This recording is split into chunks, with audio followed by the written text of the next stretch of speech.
Hello दोस्तों, नमस्कार। आशा करता हूँ आप सब लोग अच्छे होंगे। माई सेल्फ नवीन जोशी एक बार फिर से आप सबका स्वागत करता हूँ इस ऑनलाइन प्लेटफॉर्म में, जहाँ हम डिस्कस करेंगे वैदिक सभ्यता या वैदिक सिविलाइजेशन को। तो दोस्तों, इससे पहले कि मैं इस टॉपिक को स्टार्ट करूँ, मैं चाहूँगा कि अपने प्रीवियस टॉपिक्स को एक बार हम रिव्यू कर लें, देख लें कि अभी तक हमने क्या क्या डिस्कस कर लिया है। अगर बात करें प्रीवियस टॉपिक्स की, तो अभी तक हमने डिस्कस किया था हड़प्पा सभ्यता को। इसको हमने 2 पार्ट्स में डिस्कस किया था। इसके अलावा हमने बात की थी अभी तक development of ancient Indian history, प्राचीन भारतीय इतिहास के विकास को हमने देखा था। और इसके अंतर्गत हमने पाषाण युग का भी अध्ययन कर लिया था। इसके अलावा हमने प्राचीन भारतीय इतिहास को जानने के साहित्यिक और पुरातात्विक स्रोतों का भी अध्ययन कर लिया था। तो मैं चाहूँगा कि इन केस अभी आप फर्स्ट टाइम इस प्लेटफॉर्म पर विजिट किए हैं, तो प्लीज़ नीचे गिवन लिंक को फॉलो करते हुए, डिस्क्रिप्शन में गिवन लिंक को फॉलो करते हुए इन वीडियोस तक पहुँचिए, जिससे कि आपकी एक बेसिक अंडरस्टैंडिंग बन जाएगी और आगे का इतिहास समझने में, आगे का टॉपिक समझने में हमें कुछ ईजी रहेगा और आसानी होगी। तो यहाँ अपनी बात खत्म करते हुए हम शुरू करेंगे आज का टॉपिक, वैदिक सभ्यता या वैदिक सिविलाइजेशन को। तो स्टार्ट करते हैं वैदिक सभ्यता को। तो अगर बात करें वैदिक सभ्यता की, हम देख पाएंगे कि हमने बात की थी सिंधु सभ्यता की लास्ट टाइम। तो बात करेंगे सिंधु सभ्यता से कि सिंधु सभ्यता के पतन के बाद जो नई सभ्यता हमारी अस्तित्व में आई, जो नई सभ्यता का हमें प्रादुर्भाव देखने को मिला, उसको हमने नाम दिया वैदिक सभ्यता या आर्य सभ्यता, उसको हमने नाम दिया था।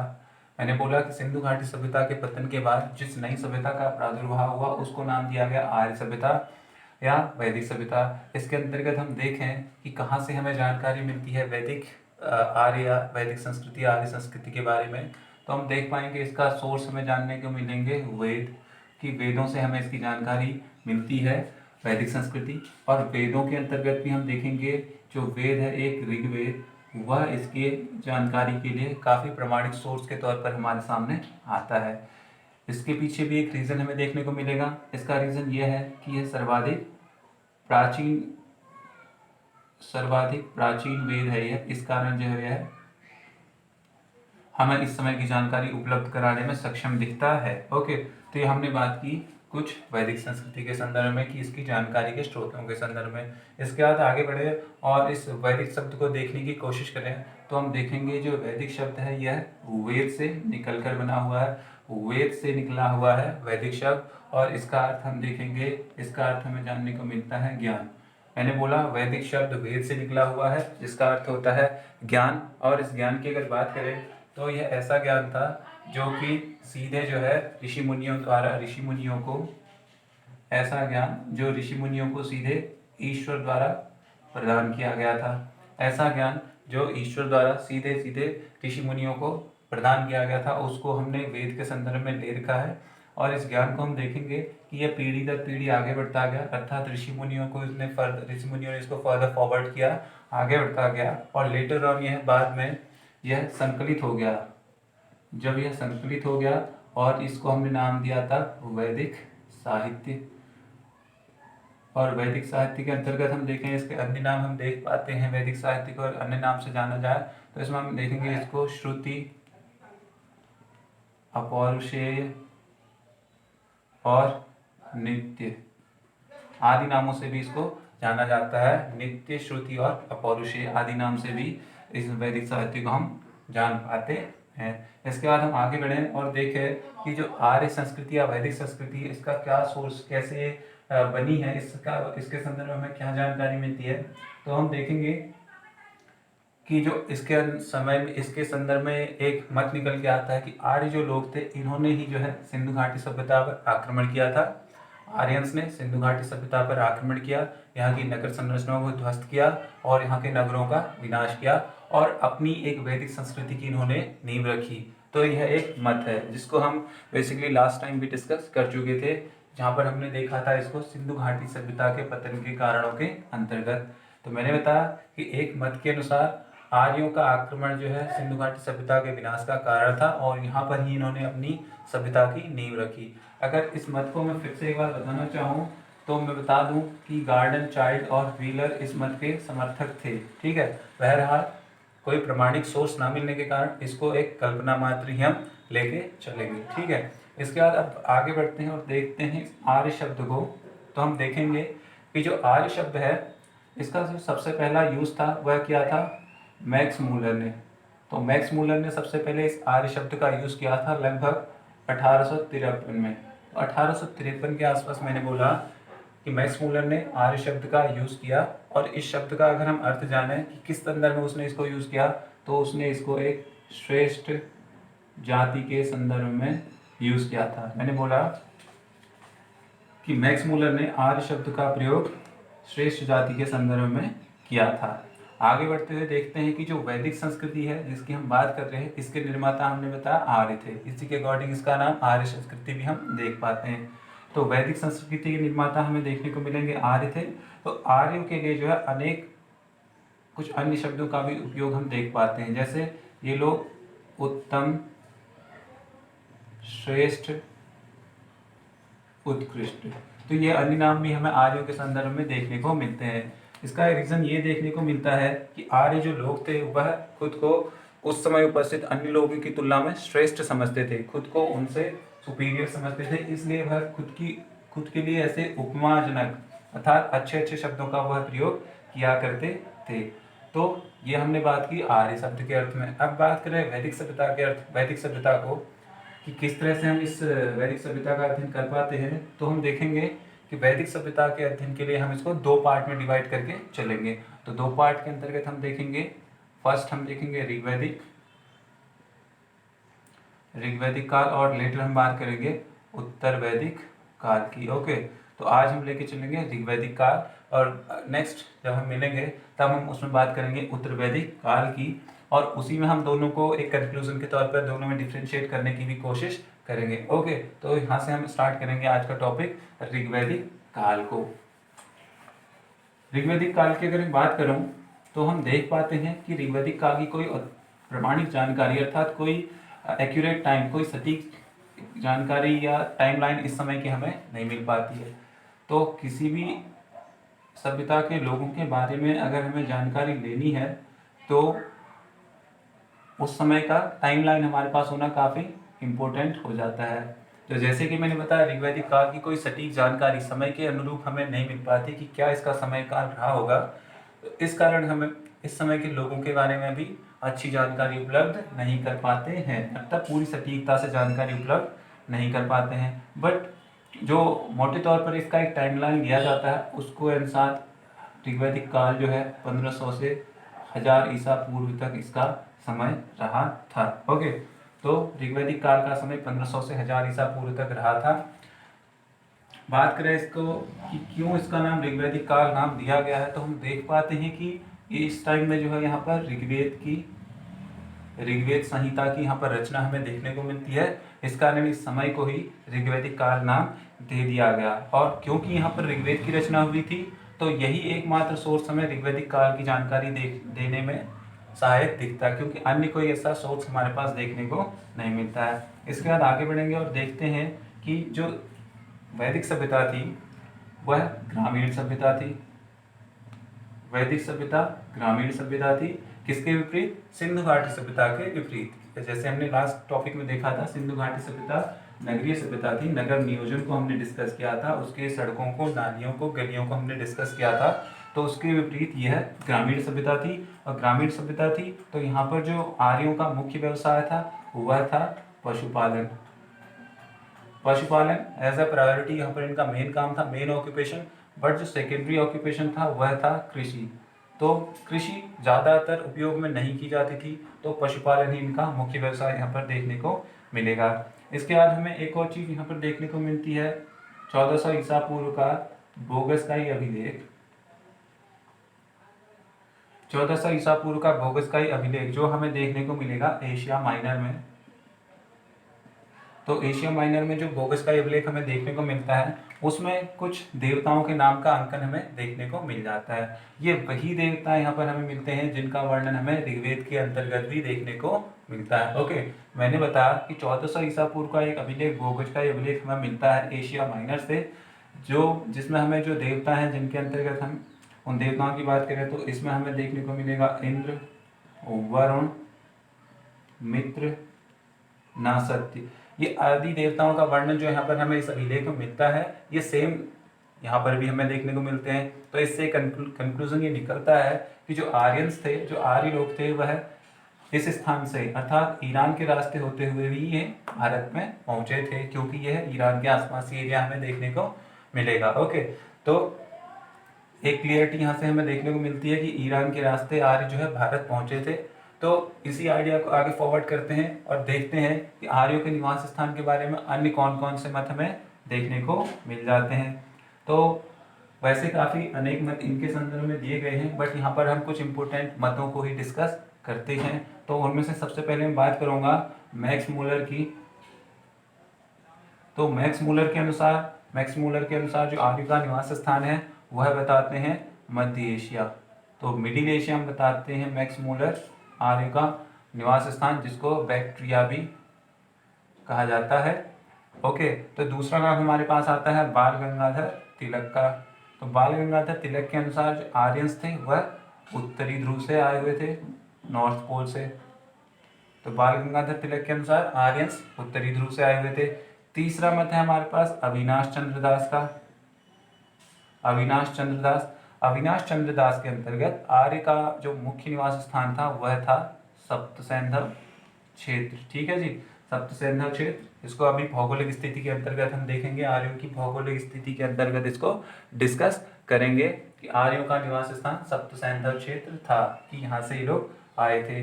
जो नेक्स्ट है हमारे पास उसको हम देखेंगे, तो दयानंद सरस्वती। तो दयानंद सरस्वती कहते हैं कि जो आर्यंस थे वह कहाँ से आए थे, तिब्बत से आर्यंस का आगमन हुआ था भारत में। और एक लास्ट मत हम यहाँ पर देखेंगे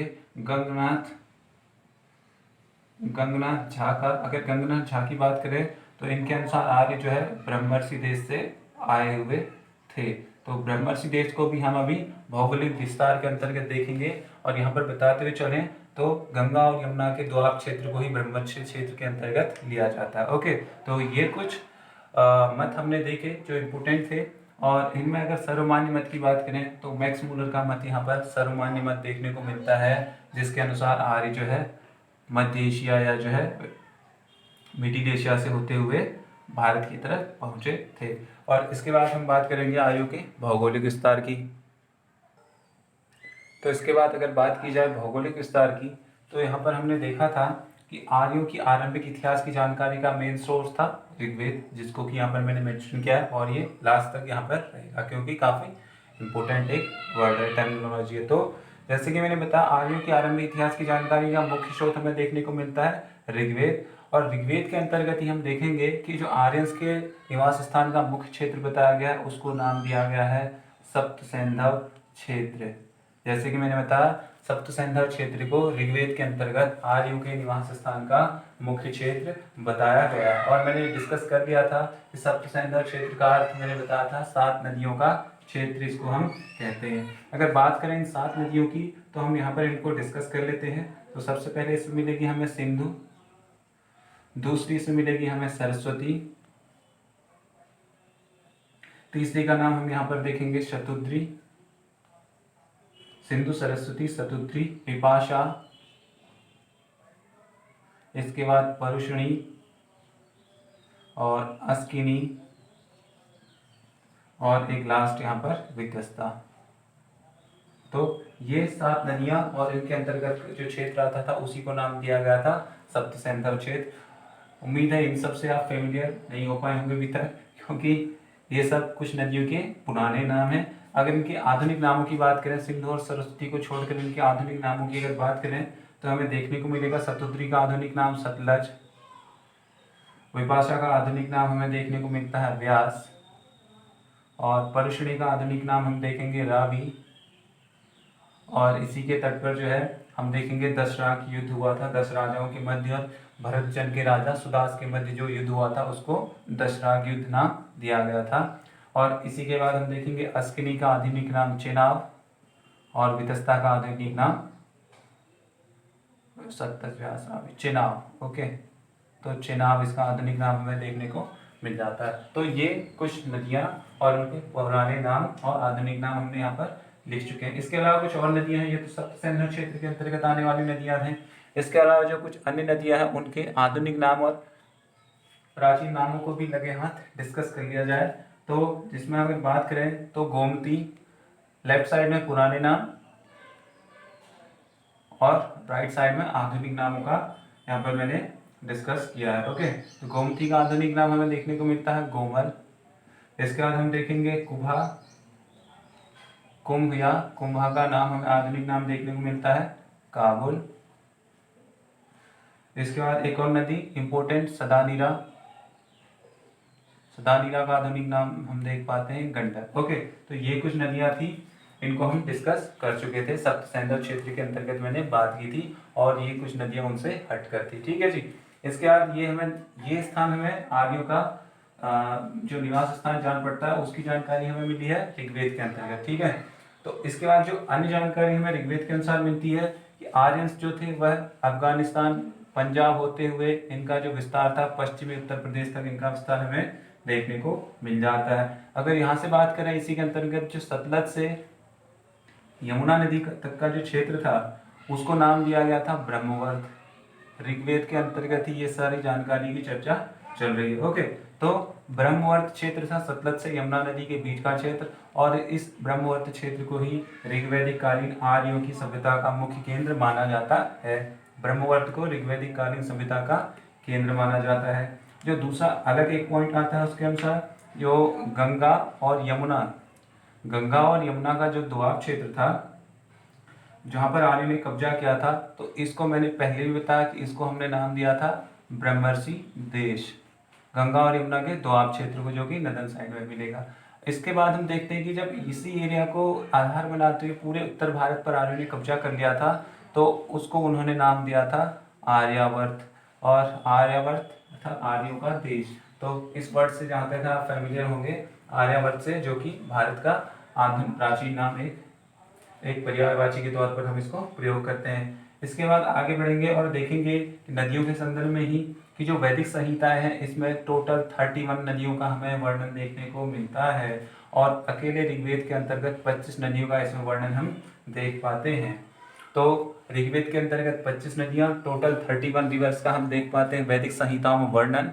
और इसके अंतर्गत कुछ इंपॉर्टेंट पॉइंट हम डिस्कस करें तो जो सिंधु नदी थी वह इस समय की सबसे उपयोगी नदी इस समय की सिंधु नदी जान पड़ती है। सर्वाधिक महत्वपूर्ण नदी सिंधु थी और सबसे पवित्र नदी थी सरस्वती। सरस्वती सबसे पवित्र नदी और सिंधु सबसे महत्वपूर्ण।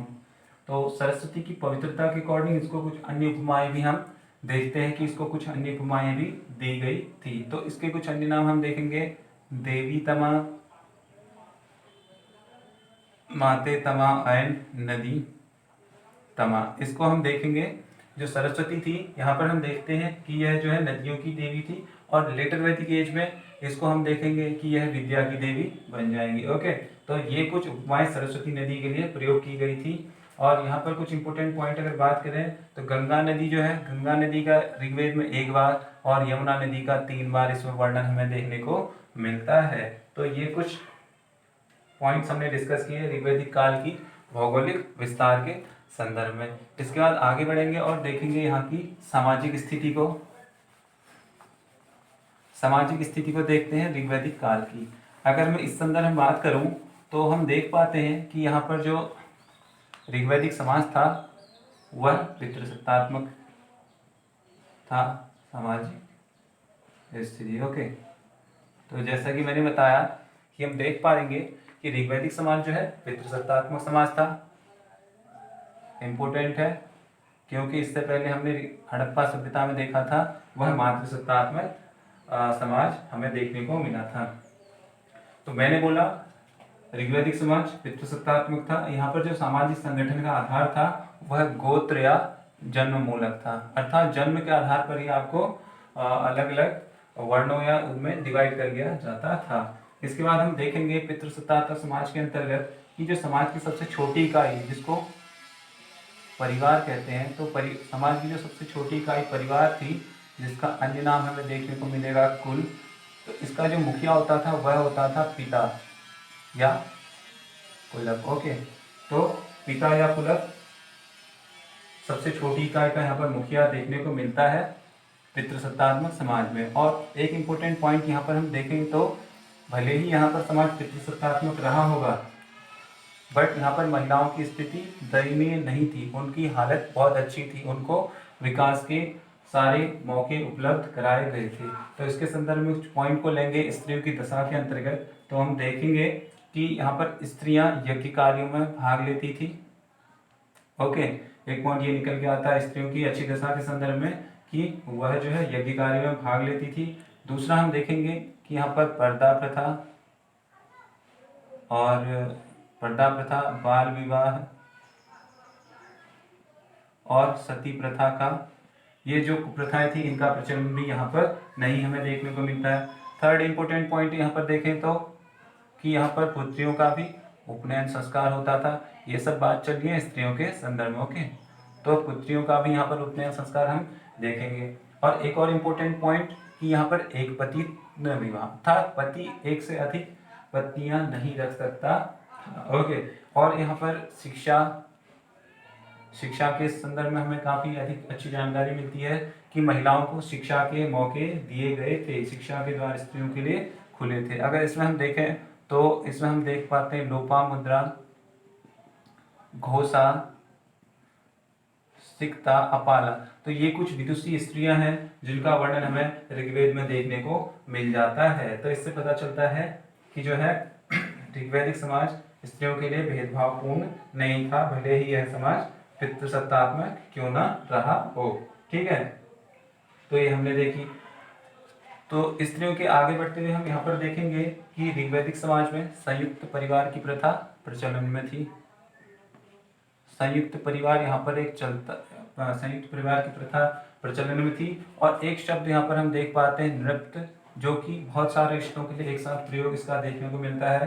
अगर इसको हम आगे बात करें तो हम देखेंगे कि दादा दादी, नाना नानी, पोता पोती, आज बहुत सारे रिलेशंस के लिए इस शब्द का प्रयोग यहाँ पर हमें देखने को मिल जाता है। ओके, और लास्ट पॉइंट यहाँ पर ऋग्वैदिक काल की सामाजिक स्थिति के संदर्भ में कि ऋग्वैदिक समाज में वर्ण व्यवस्था के जो सिम्टम्स हैं, जिसको मैंने अभी बात की कि यहाँ पर जो जन्ममूलक समाज था, तो यहाँ पर वर्ण व्यवस्था के कुछ अंश हमें देखने को मिल जाते हैं। कि इसके संदर्भ में अगर बात करें तो हम देखते हैं कि जो ऋग्वेद का 10वां मंडल है, ऋग्वेद की 10वें मंडल में जो पुरुष सूक्त वर्णित है, ऋग्वेद के 10वें मंडल में पुरुष सूक्त में हमें एक वर्णन देखने को मिलता है जिसमें दिखाया गया है कि विराट पुरुष के मुंह से, अर्थात विराट पुरुष पूरे सृष्टि के कर्ता धर्ता के तौर पर लिया गया, अर्थात एक भगवान के तौर पर, कि विराट पुरुष के मुख से, उनकी भुजाओं से, उनकी जंघाओं से और पांव से, तो इन 4 पार्ट से 4 अलग अलग वर्णों की उत्पत्ति का यहाँ पर हमें प्रमाण मिलता है कि जैसे विराट पुरुष के मुख से ब्राह्मण का, भुजा से क्षत्रिय का, जंघाओं से वैश्य और पैर से शूद्र की उत्पत्ति का प्रमाण देखने को मिलता है, जिससे वर्ण व्यवस्था का भी यहाँ पर एक अंश कुछ हद तक क्लियर हो जाता है। बात आगे की करें तो हम देखेंगे कि जो आर्यंस थे, आर्य संस्कृति की या वैदिक संस्कृति के जो ऋग्वैदिक काल में लोग थे, वह जो है मांसाहारी और इसके साथ साथ शाकाहारी दोनों प्रकार का भोजन करते थे। पहनावे के संदर्भ में देखेंगे तो आर्यंस जो है, आर्यों का जो पहनावा था वह था, जो वस्त्र पहनते थे वह सूत के बने हुए रहते थे, और इसके अलावा ऊन और चर्म के बने हुए कपड़े भी, अर्थात ये सब वस्त्रों का प्रयोग आर्यों द्वारा किया जाता था। तो इसके बाद आगे बढ़ेंगे और बात करेंगे एक महत्वपूर्ण पॉइंट की कि आर्य जो है विवाह को एक पवित्र संस्कार के तौर पर देखते थे। विवाह को एक पवित्र संस्कार के तौर पर आर्यंस देखते थे। और इस प्रकार हम देखेंगे कि यहाँ पर विवाह के 2 प्रथाएं या 2 प्रकार के विवाह का प्रचलन यहाँ पर देखने को मिलेगा। इनमें सबसे पहले हम देखेंगे कि अनुलोम विवाह, सबसे पहला विवाह हमें देखने को मिलेगा अनुलोम, और दूसरा प्रतिलोम। ओके, तो ऋग्वैदिक समाज में मैंने बात की विवाह को पवित्र संस्कार के तौर पर देखते थे, जिसमें एक का नाम था अनुलोम एंड सेकंड का नाम हमने देखा प्रतिलोम विवाह। अगर बात करें अनुलोम विवाह में, तो यहाँ पर हम देखेंगे जो पुरुष होता था वह उच्च वर्ण का होता था और जो महिला होती थी वह होती थी निम्न वर्ण की। अनुलोम विवाह में मैंने बात की कि पुरुष उच्च वर्ण का और महिला निम्न वर्ण की होती थी। इसके विपरीत इसका अपोजिट अगर हम कर दें तो वह प्रतिलोम विवाह में प्रदर्शित हो जाएगा कि यहाँ पर हमें महिला उच्च वर्ण की और पुरुष निम्न वर्ण का देखने को मिलता था। तो ये हमने बात की ऋग्वैदिक कालीन समाज में जो विवाह के दो प्रकार प्रचलित थे। ओके, इसके बाद आगे बढ़ेंगे और बात करेंगे ऋग्वैदिक समाज की राजनीतिक स्थिति की। तो अगर बात करें राजनीतिक स्थिति की यहाँ पर, तो हम देख पाते हैं कि जो ऋग्वैदिक समाज था वह कबीलाई व्यवस्था पर आधारित था। ऋग्वैदिक समाज जो है कबीलाई व्यवस्था पर आधारित था और जो आर्यों का प्रशासन तंत्र था वह कबीले के प्रधान के हाथों जो है चलता था, क्योंकि ये जो कबीले का प्रधान था वह युद्धों में नेतृत्व भी करता था और इसी कारण उसको राजा नाम दिया गया था। ठीक है, तो मैंने बताया कबीले में एक राजा होता था जिसको नाम दिया गया था गो। इस पूरी चर्चा का अर्थ ही निकला कि कबीले में एक राजा होता था जिसका अन्य नाम दिया था गो। ठीक है, और जो आर्यों को जो निवास स्थान था, आर्यों को जो है पंचजन भी कहा जाता था। इस जन को अभी हम नीचे डिस्कस करेंगे और पंच का अर्थ पांच से यहाँ पर लिया जाएगा। तो पंचजन आर्यों को कहा जाता था क्योंकि इनके 5 कबीले हमें देखने को मिलते हैं। अगर इन 5 कबीलों की चर्चा की जाए तो इनमें सबसे पहला आता है अनु, दूसरे का नाम आता है ध्रुव, तीसरा पुरु, तुर्वस और लास्ट का नाम था यदु। तो मैंने बताया आर्यों को पंचजन कहा गया है क्योंकि ये 5 कबीलों में निवास करते थे। इनके 5 कबीले हमें देखने को मिलते थे। और बात करें राज्य की, यहाँ पर ऋग्वैदिक काल में जो राज्य का मूल आधार था जो कि परिवार था, ऋग्वैदिक काल में राज्य का मूल आधार था, बेसिक इकाई जो थी वह क्या थी, परिवार थी। और इसके मुखिया को हम पीछे डिस्कस कर चुके थे, इसके मुखिया को हमने नाम दिया था कुलप। तो इसके मुखिया को हमने नाम दिया था कुलप, जिसको हम अन्य नाम गृहपति भी दे सकते हैं। इसको कुलप या गृहपति नाम दिया जाता था। और बात करें इससे आगे की, तो अनेक परिवारों या कुलों को आधार बनाकर निर्माण होता था एक ग्राम का। अनेक परिवार मिलकर बनाएंगे एक ग्राम, इसके प्रधान को हम नाम देंगे ग्रामणी, और अनेक ग्राम मिलकर बनाएंगे एक विश को। ठीक है जी, अनेक ग्राम मिलकर बनाएंगे एक विश और इसके प्रधान को हम कहेंगे विशपति, और अनेक विश मिलकर बनाएंगे एक जन, जिसको हम नाम देंगे, जिसके मुखिया को हम नाम देंगे जनपति, और इन सब से मिलकर बनेगा एक राष्ट्र जिसको नाम दिया जाएगा इसके मुखिया को राजा। तो मैंने बताया यहाँ पर ये इस तरह से जो है सामाजिक संगठन हमें देखने को मिलता है। ठीक है, राजा, और इसके ऊपर हमें देखने को मिलेगा जनपति, विशपति, ग्रामणी और कुलप। तो यहाँ पर हम इस तरह से देखने को मिलता है। अगर बात करें यहाँ पर कुछ और तथ्यों की, तो हम देखेंगे कि जो दैनिक प्रशासन में राजा की सहायता के लिए कुछ अधिकारी होते थे, उसमें सबसे महत्वपूर्ण एक नाम मिलेगा हमें पुरोहित का। तो पुरोहित जो है राजा की काफी हद तक हेल्प करते हुए दिखते हैं। अगर ऋग्वैदिक काल में बात करें तो वशिष्ठ और विश्वामित्र दो महान पुरोहित हमें यहाँ पर देखने को मिलते हैं। और विश्वामित्र के अंतर्गत हम विश्वामित्र की बात की जाएगी आगे, तो हम देखेंगे कि विश्वामित्र ने जो है गायत्री मंत्र की रचना की थी, जो कि ऋग्वेद के 3rd मंडल में हम उसको देखेंगे। ओके, तो ये हमने बात की कुछ तथ्यों की। इसके बाद आगे बढ़ेंगे और इसी के अंतर्गत हम देख पाते हैं कि जो आर्यन थे और आर्यों और अनार्यों के बीच में एक युद्ध जो लड़ा गया था, जिसको हमने नाम दिया था दशराग युद्ध। दशराग युद्ध, इसको अगर हम चर्चा करें यहीं पर ही, तो हम देखेंगे कि 10 राजाओं के साथ एक युद्ध जो लड़ा गया था, जिसका मैंने बताया था कि यह रावी या पूर्व नाम इसका परुशनी नदी के तट पर जो लड़ा गया था। इसमें मैंने बताया था, इसमें मैं बताता हूँ कि जो ये युद्ध था यह भरत वंश के राजा सुदास, भरत वंश के राजा सुदास और अन्य रस्त राजाओं के अंतर्गत लड़ा गया था।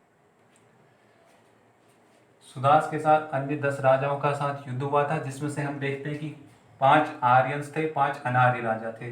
ठीक है, तो रावी नदी के तट पर मैंने बताया कि एक युद्ध हुआ था जिसका प्राचीन नाम हमने देखा परुश्री था। और इस युद्ध में हमने देखा कि यह जो है भरत जन के राजा सुदास और 10 अन्य राजाओं के मध्य यह युद्ध हुआ था। ठीक है, और इसमें हम देखेंगे कि इस युद्ध में सुदास की जीत हो गई थी। और क्योंकि यह भरत जन का राजा था, तो यहाँ पर भरतों की अर्थात उस स्टेट के लोगों की जो है प्रभुसत्ता स्थापित हो गई थी, जिसने जो है इसमें अगर बात करें जो किले थे, पराजित जो जन थे, इसमें हम देखते हैं पुरुजन सबसे महान था। इन पराजित जनों में पुरुजन सबसे महान था। और बाद में हम देखेंगे कि भरत और पुरुओं के मध्य एक संधि हो जाती है, भरत और पुरुओं के बीच संधि हो जाती है, और दोनों मिलकर एक नया वंश, एक नया कुल जो बना के निकलते हैं, तो उसको नाम दे देते हैं कुरु।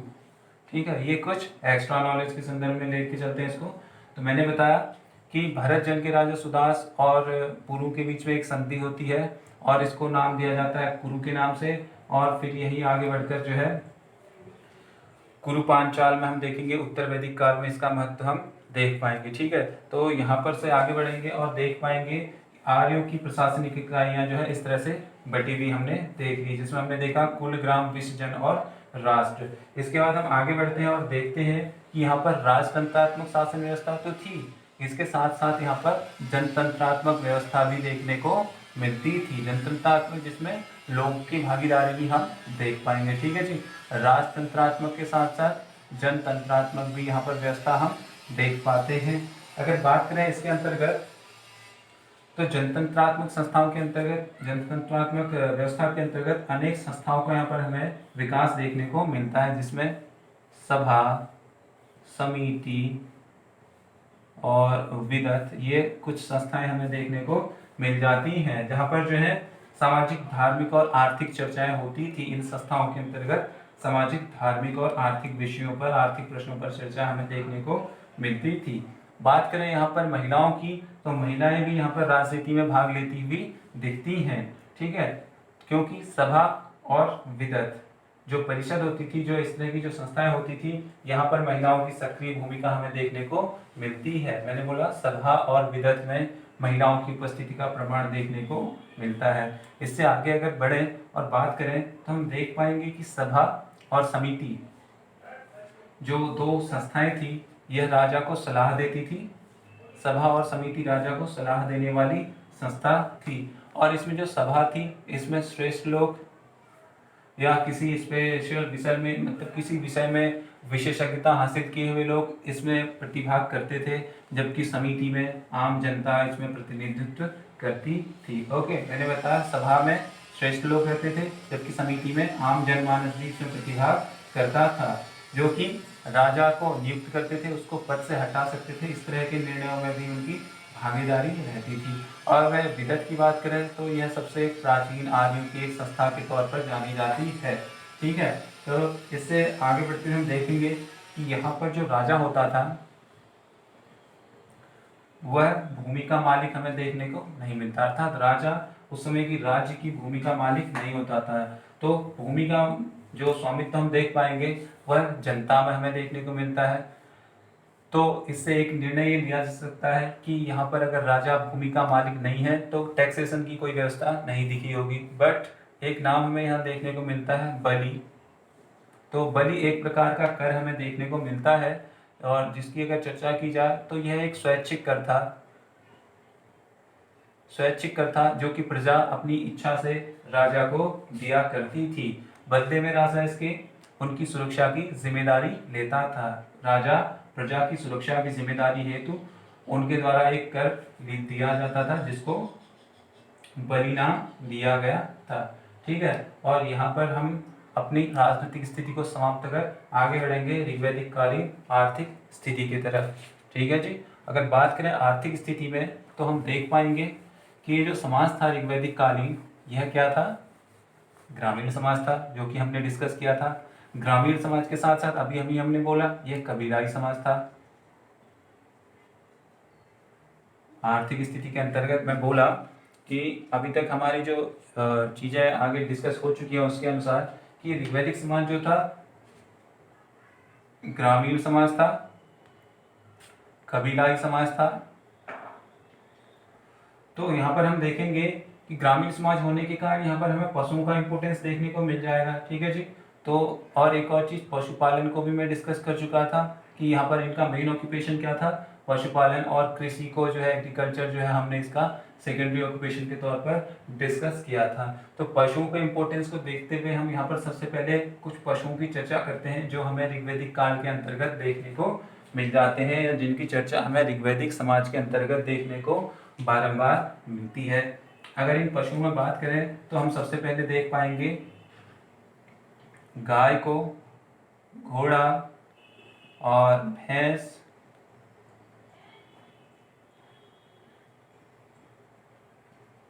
तो ये कुछ पशु हैं जिनका वर्णन हमें देखने को मिलता है ऋग्वैदिक कालीन पशुओं के अंतर्गत। तो यहाँ पर हम देख पाएंगे कि गाय और घोड़े को काफ़ी इंपॉर्टेंस यहाँ पर प्रदान थी, काफ़ी महत्व इनको दिया जाता था। तो इनके बारे में ही कुछ पॉइंट यहाँ पर हम डिस्कस करके आगे बढ़ेंगे। अगर बात करें सबसे पहले गाय की, तो हम देखेंगे कि ऋग्वैदिक समाज जो था यहाँ पर गाय को एक पवित्र पशु माना गया था।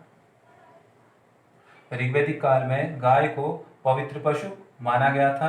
और यहाँ पर हम देखते हैं कि जो अधिकांश लड़ाइयाँ हैं आर्यंस की जो ऋग्वैदिक काल में, वह गाय के लिए ही अधिकांश लड़ाइयाँ इन्होंने लड़ी हैं। और इसी कारण हम देखेंगे इसके लिए एक वर्ड है जिसको हम देखते हैं गविष्टि, इसका यहाँ पर हम प्रयोग देख पाते हैं। इसका अर्थ हम देखेंगे तो गाय का अन्वेषण के संदर्भ में इसका अर्थ लिया जाता है, या युद्ध के पर्याय के तौर पर जो है गविष्टि शब्द का हम प्रयोग देख पाते हैं। जो कि मैंने बताया गाय, क्योंकि इसका इंपोर्टेंस बहुत था तो इस कारण ही इसको एक युद्ध का कारण भी यहाँ पर माना जाता था। और इसके बाद हम आगे बढ़े तो एक और शब्दावली यहाँ पर देखने को मिलती है अघन्या नाम से।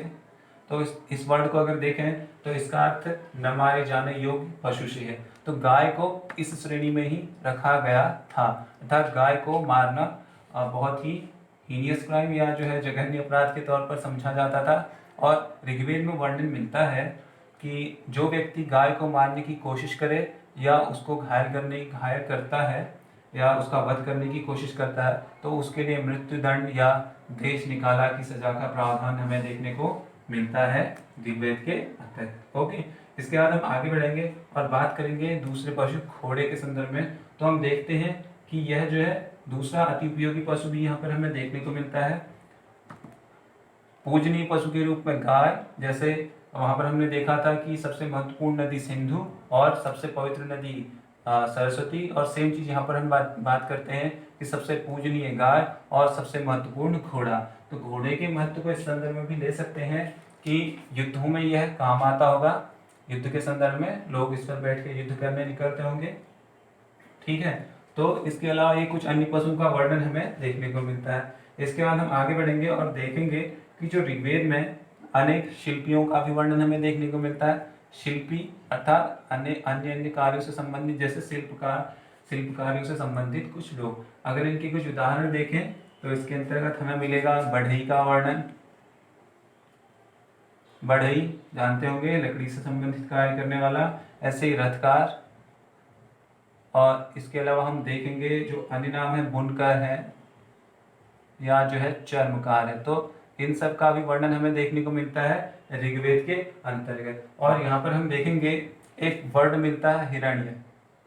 तो हिरण्य शब्द का प्रयोग सोना धातु के लिए किया गया था, सोने के लिए, गोल्ड के लिए जो है हिरण्य शब्द का प्रयोग मिल रहा है। और कपास का कहीं भी प्रयोग नहीं किया गया है ऋग्वेद के अंतर्गत। ओके, तो यहाँ पर हमने बात की कुछ महत्वपूर्ण पॉइंट्स की जो कि ऋग्वैदिक कालीन आर्थिक स्थिति को बयां करने की कोशिश करते हैं। इसके बाद हम आगे बढ़ेंगे और बात करेंगे यहाँ पर हम आज के लास्ट पॉइंट की और धार्मिक स्थिति की, ऋग्वैदिक कालीन धार्मिक स्थिति की। तो धार्मिक स्थिति में हम देख पाते हैं कि जो ऋग्वैदिक समाज है यहाँ पर जो भौतिक कर्मकांड किए जाते हैं, जो धार्मिक कर्मकांड किए जाते थे धार्मिक स्थिति के अंतर्गत, इसके अंतर्गत हम बात करूं तो हम देख पाएंगे कि यहाँ पर जो धार्मिक कर्मकांड किए जाते थे वह अधिकांशतः भौतिक सुखों की प्राप्ति के लिए जो है किए जाते थे भाई। जो कि आज भी एक मेन कारण है कि आज भी जो है जो पूजा अर्चना की जाती है, प्रार्थना की जाती है, वह सब भौतिक सुखों की प्राप्ति के लिए की जाती है। बट इस समय के जो भौतिक सुखों के अंतर्गत हम देखें तो ये जो पूजा अर्चना थी यह या तो पशु प्राप्ति के लिए या जो है पुत्र प्राप्ति के लिए ये यज्ञ हवन आदि किए जाते थे। ठीक है जी। तो ऋग्वेद के अंतर्गत हम देखेंगे कि अनेक देवताओं का इन्होंने अस्तित्व यहाँ पर माना है। आर्यों ने अनेक देव देवताओं का अस्तित्व इन्होंने माना है, और इसके अंतर्गत हम देखें तो इनके जो देवता है वो सभी जो है प्राकृतिक शक्तियों के प्रतीक के तौर पर हमें देखने को मिलते हैं। देवताओं का अस्तित्व मानते हैं और उन देवताओं को प्राकृतिक शक्ति के प्रतीक के तौर पर ये लोग पूजा अर्चना करते थे। अगर इसी के अंतर्गत बात करें तो प्रकृति के प्रतिनिधि के तौर पर आर्यों ने अपने देवताओं को 3 श्रेणियों में इनको डिवाइड कर दिया था, 3 भागों में इन्होंने इनको विभाजित किया हुआ था। अगर इनमें कुछ देवताओं को यहाँ पर नीचे डिस्कशन में लिया जाए तो सबसे पहले हम 3 श्रेणियों को डिस्कस कर लेते हैं। तो इसके अंतर्गत हम देखें तो सबसे पहले आकाश के देवता हम देखते हैं, दूसरा हम देखेंगे अंतरिक्ष के देवता, और जो थर्ड कैटेगरी हम देखेंगे पृथ्वी के। तो ये 3 श्रेणियों में आर्यों ने अपने देवी देवताओं को जो है यहाँ पर डिवाइड किया हुआ था, और इनमें कुछ उदाहरण लेके चले तो यहाँ पर हम देख पाते हैं सूर्य का वर्णन, इसके अलावा वरुण और मित्र, इसके बाद पूषण और विष्णु, सविता, ये सब वर्णन हमें यहाँ पर देखने को मिल जाते हैं आकाश के देवता के अंतर्गत। इसके अलावा कुछ और भी। ठीक है जी। नेक्स्ट हम देखेंगे अंतरिक्ष के देवता। इसके अंतर्गत अगर मैं कुछ बात करूं उदाहरण स्वरूप तो इसमें आता है सबसे पहले इंद्र का नाम, इंद्र के अलावा इसमें आता है रुद्र, इसके बाद मरुत, और इसके बाद जो है वायु, यम और प्रजापति का नाम।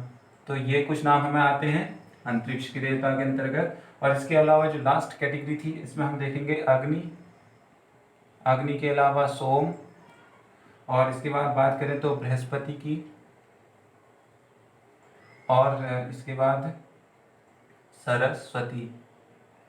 तो ये कुछ नाम हमें देखने को मिले और ये कुछ कैटेगरीज हमें यहाँ पर डिस्कस की। ठीक है। अब यहाँ पर जो कुछ इंपॉर्टेंट देवता है उनको यहाँ पर कुछ पॉइंट्स उनके अंतर्गत हम लेके चलते हैं और इस टॉपिक को यहाँ पर आज वाइंड अप करने की कोशिश करते हैं। तो सबसे पहले मैं यहाँ पर डिस्कस करना चाहूँ तो हम देखेंगे इंद्रदेव को, क्योंकि इसकी सबसे अधिक महत्ता यहाँ पर हमें देखने को मिलती है। महत्ता का संदर्भ लें तो ऋग्वेद में इंद्र के लिए सबसे ज़्यादा 250 सूक्तियों का या जो है मंत्रों का प्रयोग किया गया है। ठीक है। तो इंद्र की अगर बात करें तो इसको जो है अपने दुश्मनों के या शत्रुओं का किला तोड़ने वाला, शत्रु के जो है आवासों को तोड़ने वाला कहा गया है, इसलिए इसके लिए जो है पुरंदर शब्द का भी प्रयोग किया गया है इंद्र के लिए। और इंद्र की अगर बात करें तो इसको जो है आर्यों ने वर्षा का, युद्ध का, आंधी तूफान आदि झंझावातों का जो है देवता इसको जो है आर्यों ने माना है, और यह जो है सबसे महत्वपूर्ण देवता थे आर्यों के। इसके बाद जो दूसरे महत्वपूर्ण जो नाम आता है वो है अग्नि का।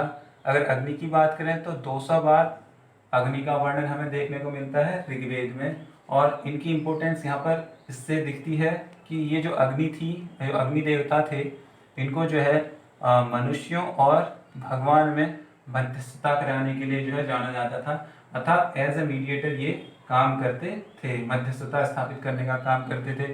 जो थर्ड इम्पोर्टेंट नाम है वो है वरुण का। वरुण की अगर बात करें तो 30 टाइम्स इसका हमें ऋग्वेद में उल्लेख देखने को मिलता है। ठीक है। तो वरुण देवता का उल्लेख 30 टाइम्स हमें देखने को मिलता है, और इसको जो अन्य नाम दिया गया है वह है ऋतस्य गोपा, ऋतुओं का राजा,